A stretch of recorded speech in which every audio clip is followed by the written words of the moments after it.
Hello and welcome back.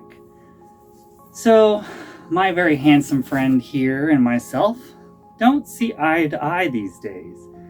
And that's because I've put on a little bit more than what he is. So, if you want to stick along and see how I size up my mannequin, you're more than welcome to see the rest of this video.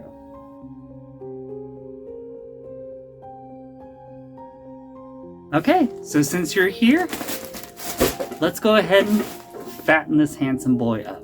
Now I have some foam in 1/2 inch and 1 inch, and I also have some quilt batting from the previous project.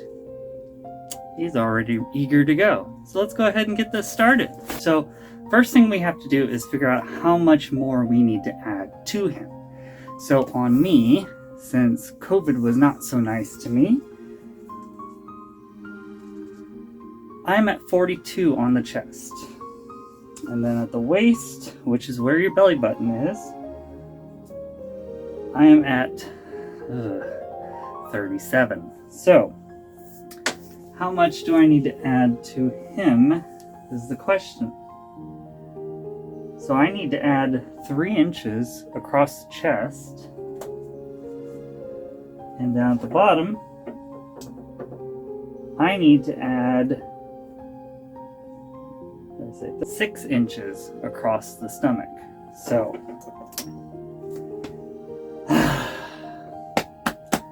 let's go ahead and fatten him up. So I've measured out that there's 11 inches that need to be added on from under the bust downwards. I've cut a piece of foam that is 11 inches wide, but very long. So go ahead and see. At this point, it felt like I needed to actually put this in fast forward, mainly for the fact that this is a lot of trial and effort to get things to fit how they're supposed to fit. Remember, your body is shaped differently than everybody else's, so you want to try to emulate where your muscle structure sits and where your, for lack of better terms, fat pads sit. For me, it's primarily in the front. So that's why I did not wrap the foam all the way around the mannequin, but only kept it towards the front. I also used some of the foam to pad out the pectorals, and I used a staple gun to staple the foam down. This saves me on pins and also helps smooth out the transitions between the foam and the back of the mannequin. I also used scissors to cut away the edges to smooth out the transitions and cut off some of the harsh edges of the foam. At this point, I went ahead and used quilt batting, or actually leftover fabric from the previous project that I had, to also fill in the gaps and smooth the transitions.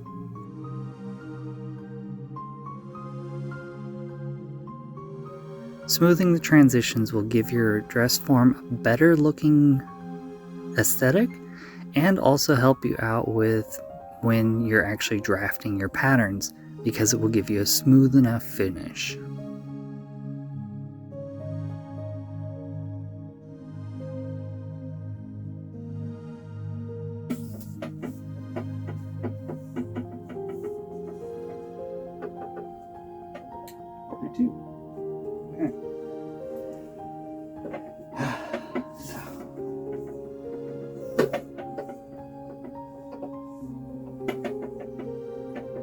We got it measuring 42 across the chest, around the waist is 37.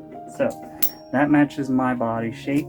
Now what I'm going to do is to smooth this out just a little bit more, is to put an old t-shirt over the top of it to fill out the rest of the form and smooth out the lines. So try to be careful when putting the t-shirt on so you don't move any of your padding or snag any of the pins that you used. Right here, I decided I'm going to tuck in the sleeves without cutting them off. That way, if I ever wanted to use this t-shirt again, I could by just taking the pins out of it.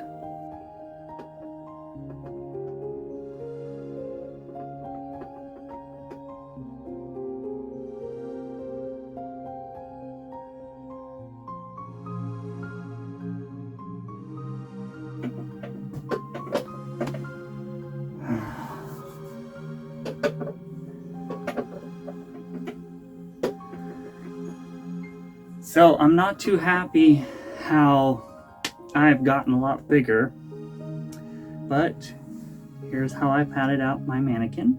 As you can see, smooth all the way around. I did tuck the sleeves in using the headless pins, or the pins that have like the tiny little head on it, the no head, the no beads pins, so that I know not to pull those when I'm actually draping a pattern on. As for the bottom, to finish it off, I just simply ran a simple running stitch and pulled tight to basically keep all the excess fabric out of the way, and this can always be taken out later and basically reuse your shirt. So this does no damage other than maybe stretching out the fabric just a little bit.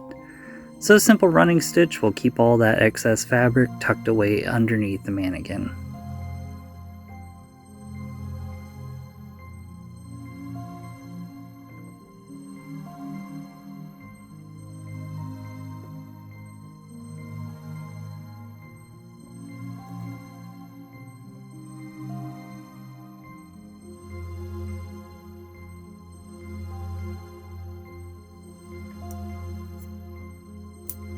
So if you're interested in sticking along and seeing how I drape my next project, follow along with the next video and go ahead and like and subscribe and hit that notification bell so that you'll be able to see when my next video is uploaded.